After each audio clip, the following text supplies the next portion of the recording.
Hello ladies and gentlemen, and welcome to the Joy of Stick, Stickhead here with your Atari ST gaming channel. Today we're doing a quick video on the hidden gems on the ST. Now whenever anyone makes a hidden gems video on YouTube, there's always people weighing into the comments down below and saying that's not a hidden gem, that's a really popular game, or such and such. I don't want to get into the weeds about what is a hidden gem. I'm basically just showcasing some games that I don't think that are spoken about as much as other games. You might see a game and think, well, that was really famous around our way, but still, take it with a pinch of salt, right? These are games that I don't hear get spoken about much, and I think really deserve to get spoken about a lot because they're so good. And similarly, if you've got any games that you think don't get the love that they need, you can pop those into the comment section below. I'd love to know what you think are the real hidden gems on the Atari ST. And who knows, maybe we can do another video in the future. But first, let's get started with number 10. Yes, number 10 is Star Goose. Now, feels a bit silly picking a game from the Power Pack to be a hidden gem, because after all, you know, the Power Pack was huge, ubiquitous nearly in the ST. But still, even amongst the Power Pack games, I don't think people really spoke much about Star Goose. And it's such a unique, quirky and interesting game. Am I playing? I'm actually playing. Okay. So yeah, what I mean, like I say, this list is all about games that I don't think get spoken about enough, and there's a lot to celebrate here in Star Goose. Lots of it is very, very unique. First of all, you know, it's a shoot 'em up. Fair enough. Speaking and playing at the same time is difficult. It's a vertically scrolling shoot 'em up with a difference, because you're this tank. This goose. Oh, can I get that one? Yeah, you're this goose, and you got to progress along the levels. You got to pick up these discs. There's probably plot, but I don't remember it. And then you can progress then to the next level. But it's also got these weird 3D tunnely things that kind of remind me of. Oh, am I out of ammo? I'm out of ammo. Remind me of Sonic 2. Oh, ammo, get in there. Oh, I missed it. Oh, and then I died.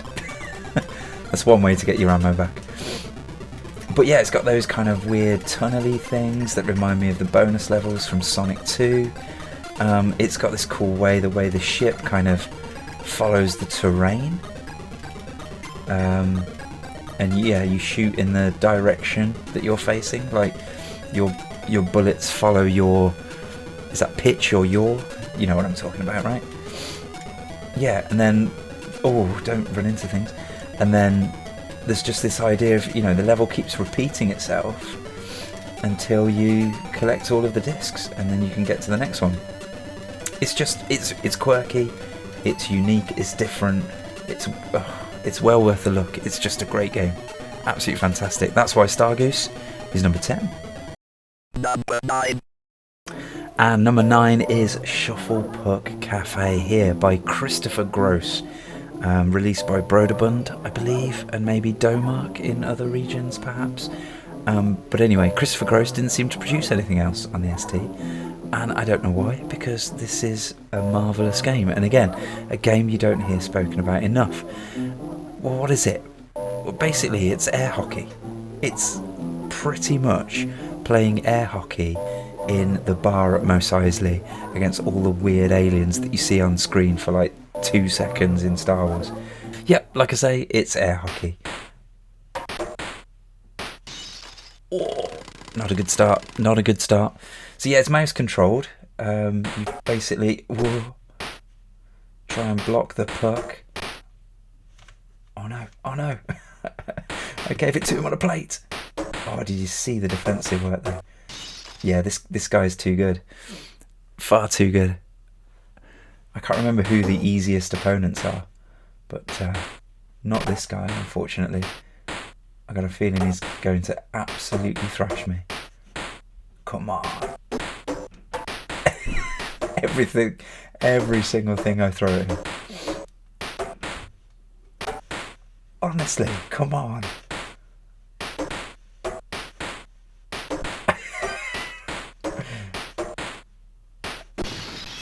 Yes, get in. Take that, pig. And that's why Shufflebug is number 9. Number 8.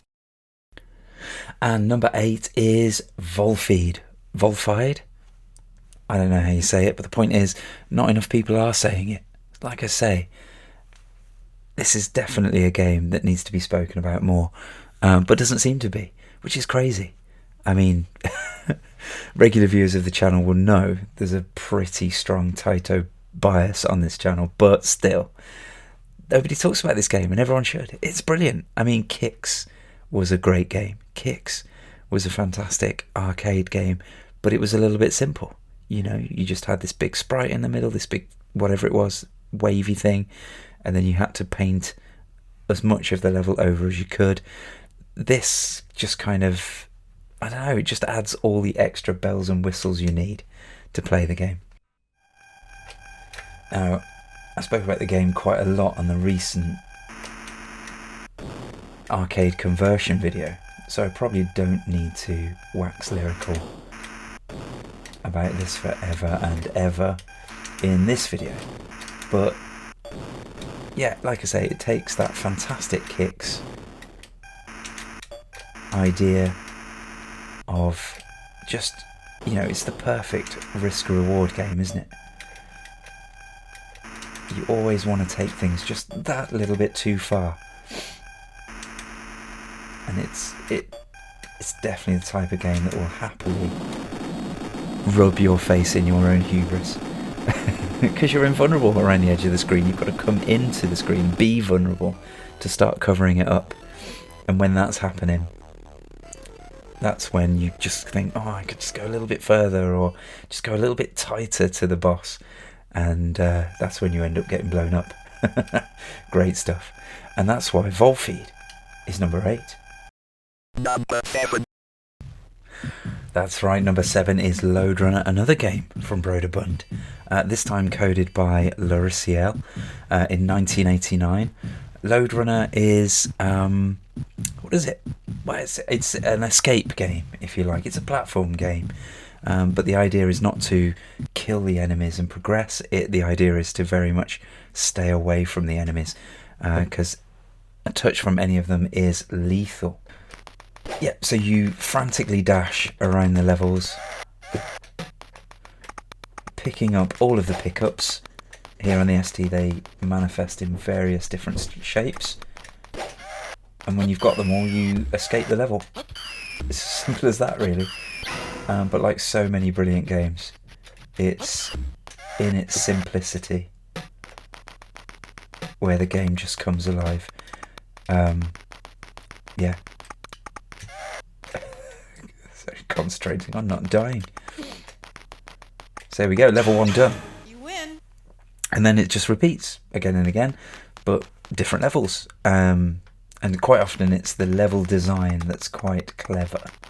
I'll show you a quick example on this level. We need to get these guys out of the way first. And here's an idea of the game. I couldn't go to the left-hand side of the screen there because of where the enemies were. But if I lure them down the bottom, then I can make a pretty decent run for it. And here's an example of the level design. I mean, it's a fairly simple example, but to get through that double layer there, I needed 2 holes to then drop down to make 1 hole.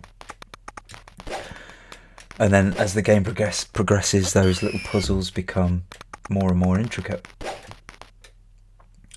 The routes through the levels become more and more of a worry, and escaping the bad guys while you're doing so becomes harder and harder.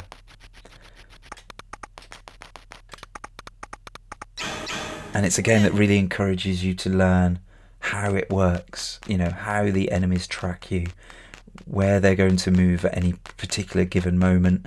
The more of that stuff you learn, the more success you have with the game. It's, again, on the surface of it, really simple, but there's so much to sink your teeth into.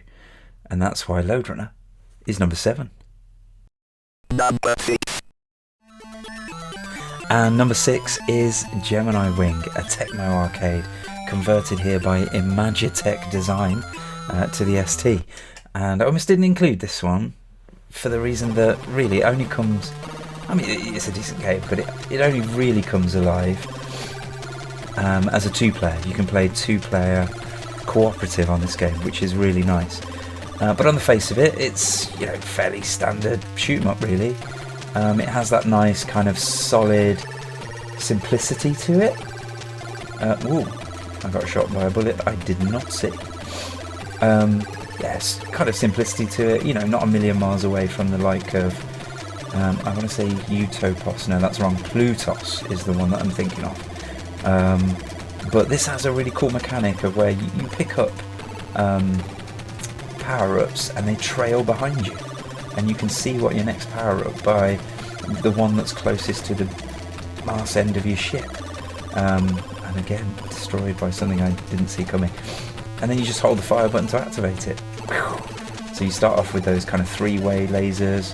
Then I've got this bad boy, which is probably one of my favourites in the game. It's like oh, look at all those pickups. Oh, I missed them all.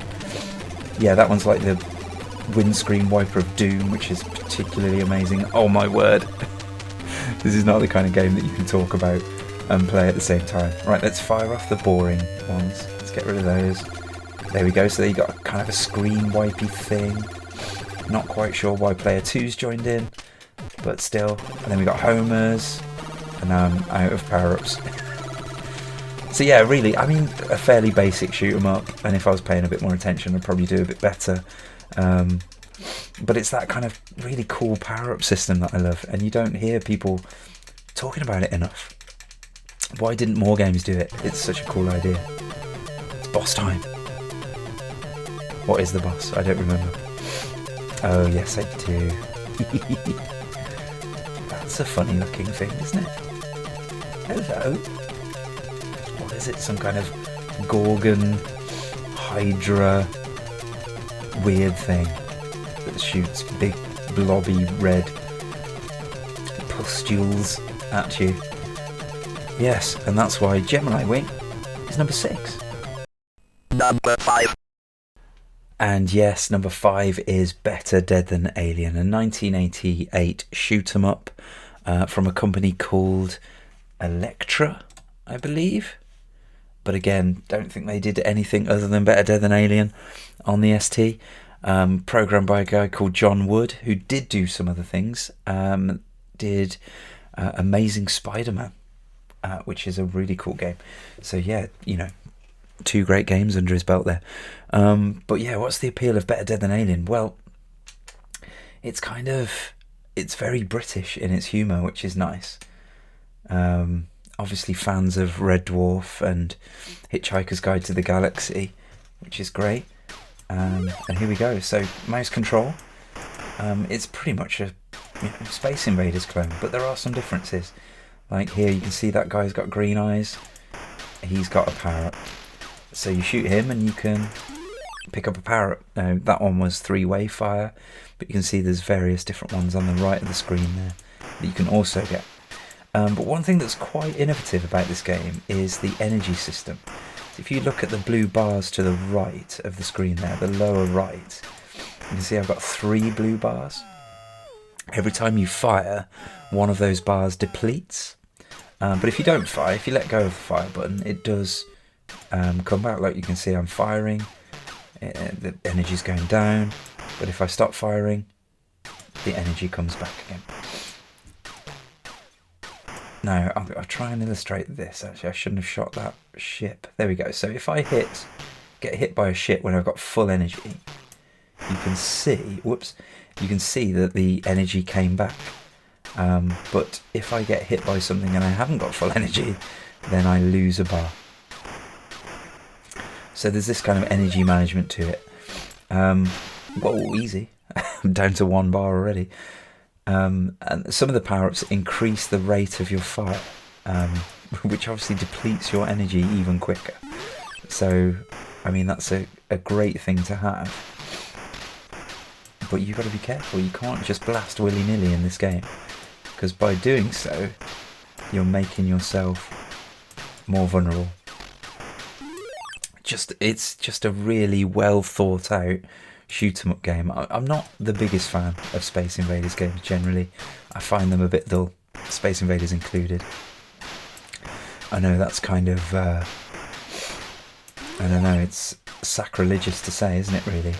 But the truth is the truth, isn't it? So there you go, I've got a slightly faster rate of fire, and now I'm making myself really vulnerable by using all my energy. Yeah, like I say, not into Space Invaders much, but this just offers enough to make it really, really interesting. And here you can see we've got Space Invaders meets asteroids. Yeah, anyway, really, really nice, innovative version of Space Invaders. Gotcha. That's why Better Dead Than Alien is number 5. Number 4.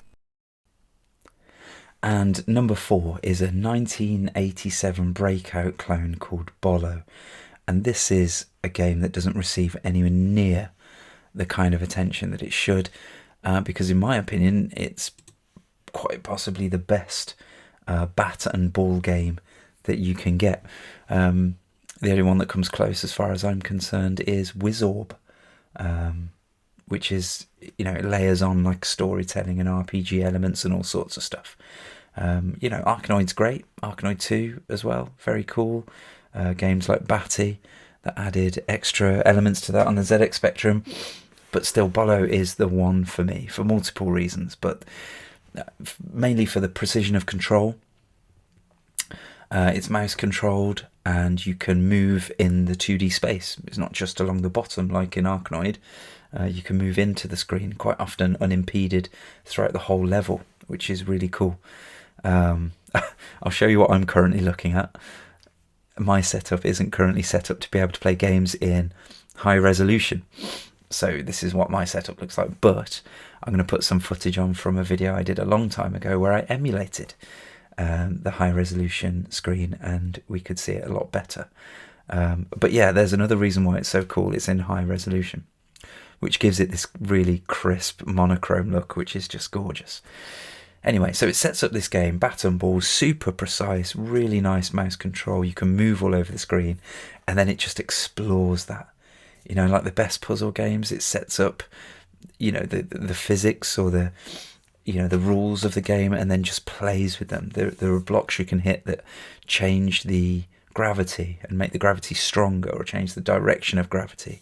There are blocks that are fatal to your bat if you touch them.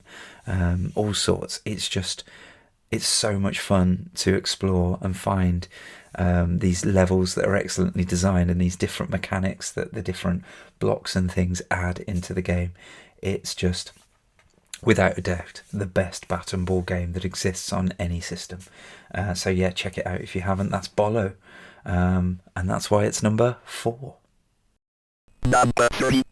And number 3 is Projectile, a 1990 future sports game by Eldritch the Cat.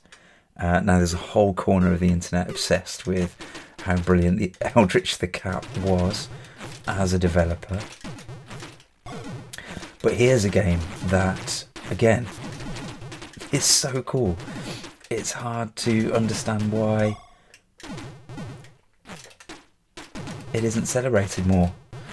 No, yeah, and you know, at one point in the 90s, if you'd have said future sports to me, I'd have said, yeah, okay, so far so yawn. But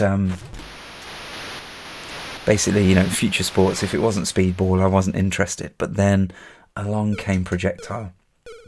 And what a game this is. What a game. It's basically this kind of, almost like an air hockey style game, but your characters are actually in the arena. And then this arena has these different sections. The middle section is like the staging ground that kind of sets things up, and then it goes through the portals into one of these other arenas where... Oh, get out of it! Where there will be goals. The arena at the bottom has a goal for every team. And then the arenas on the other places have one goal for one team. So one arena where you must defend, and then the others you'll attack. As you see, we went down to the bottom one there. There was a goal for each team, so we each could have scored in those arenas. And yeah, it's just a really cool game. You might have noticed that. So yeah, the bottom arena is quite chaotic. It's not always the best arena to go for. But there's all sorts of extra little touches which are really nice. You can play like a season mode, and you can make substitutions. I think you can even train up your guys, I think. But then on each arena there is power-ups that you can pick up that affects, like we got a B+ there, which makes the ball travel faster. Oh, here we go. Oh, that was my chance. Oh, I got the smiley face, which means I'm facing the wrong way. So I've got no chance. But yeah, also each team has their own arena with unique graphics and things, so there's that to explore. It's such a polished game, I can't believe that it isn't spoken about with a higher regard, really. Yeah, really, really cool stuff. And basically you just kind of... you glide around, and then you press the fire button to boost your character towards the puck. And obviously in the hopes to try and smack it into the goal. I don't like this bottom arena, it's too hectic. That's me! Oh, I could have scored there. Right, let's go this way. Rubbish. Yes, get in. And that's why Projectile is number 3. Number 2. Yep, number 2 is Simulra. Simulra, 1990 3D shoot 'em up game from Graft Gold. And have you ever played a bad Graft Gold game? Doesn't exist, right? But out of all of their seminal titles, it seems that Simulra is the one that's spoken about the least. I'm not quite sure why, because it's early 3D and it just works brilliantly well. So surely you would think lots of people were looking at this and playing this and thinking, wow, you know, look at what we can achieve with 3D games. It kind of puts me in mind of Virus and games like that, where you just play it and you're like, wow, I'm immersed in this 3-dimensional world. So cool. So yeah, here we go. Now I've got to try and remember the keys here. Because you are this tank fella. And you drive around and you shoot stuff. It's kind of got tank controls, so you move left and right.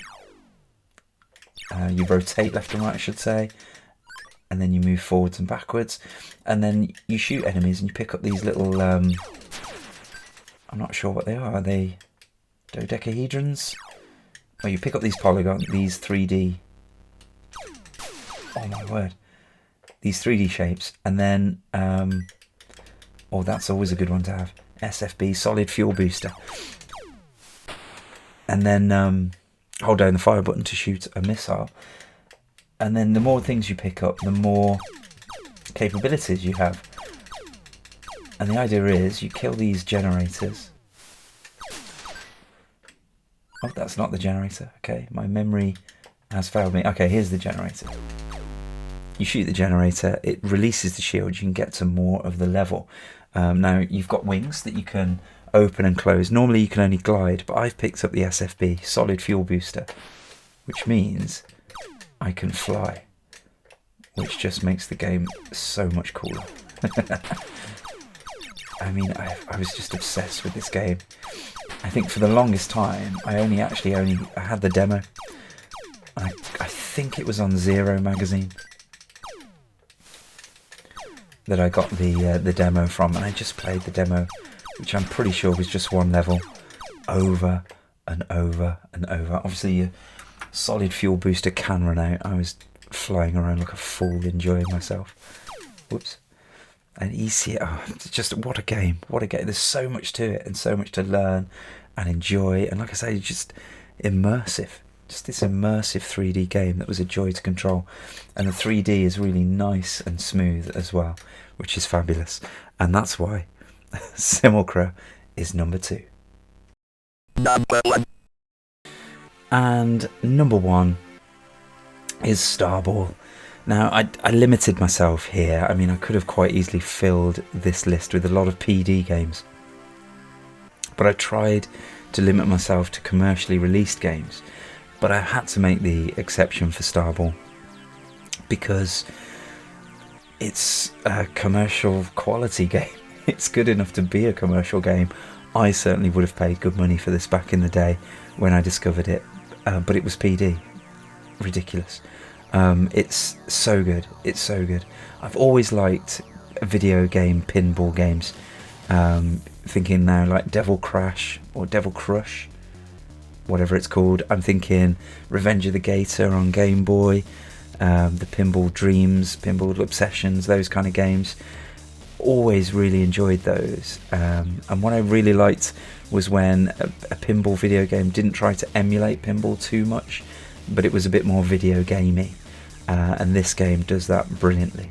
I'm going to struggle to play this because my ST's over there and I can't quite reach the shift buttons. I don't know if you can use the mouse to do the... Can you? Hopefully you can do the mouse buttons to do the bumpers. I don't remember. I seem to remember playing it with the shift keys back in the day. But yeah, like I say, pinball, but as only a video game could do. So, you know, with sprites flying around and then zipping you off to a different table entirely. I love it when pinball games do that, because you obviously can't quite do that in a real pinball table. Let's see. Nope. Nope. Okay, it's shift buttons only. That's a shame. Okay, well, I'll just leave it running and I'll try and...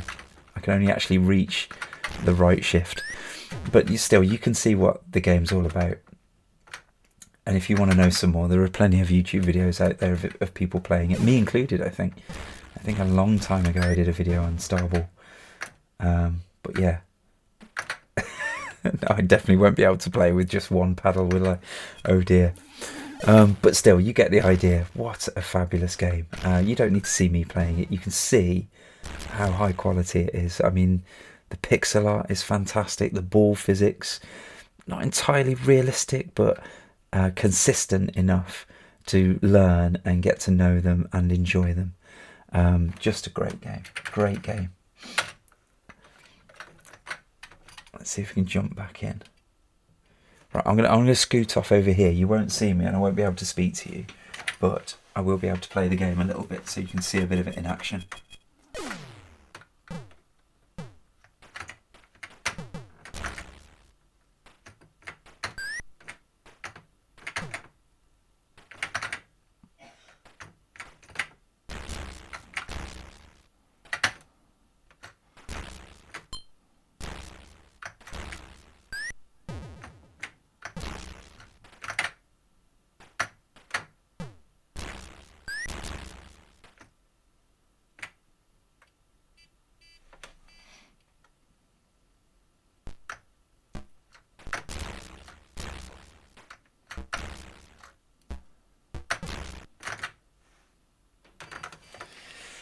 Anyway, you get the idea. Just a fabulous video game, pinball game.